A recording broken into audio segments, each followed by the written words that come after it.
इमरान खान साहब को भी जमहूरियत सूट करती है, इन शहबाज शरीफ को भी करती है, ये जरदारी को भी करती है।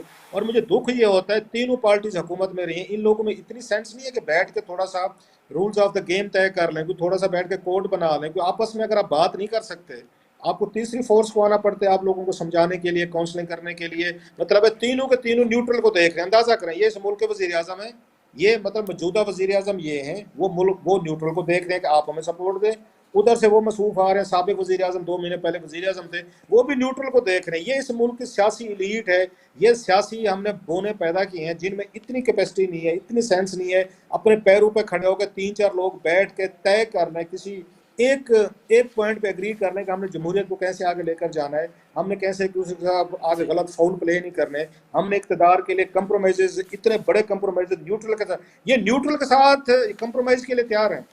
उनके उनके जाके उनके बूट पॉलिश जो एक दूसरे को ताने देते हैं, बूट पॉलिश करने को तैयार हैं, आपस में बैठ कर ये बात करने को तैयार नहीं। ये इस मुल्क की लीडरशिप है जो आपको आपको जिसने आप 21वीं सदी में जिसने लीड करना है। मुझे तो हंसी भी आती है, रोना भी आता है कि जनाब के ये मुल्क के लीडर हैं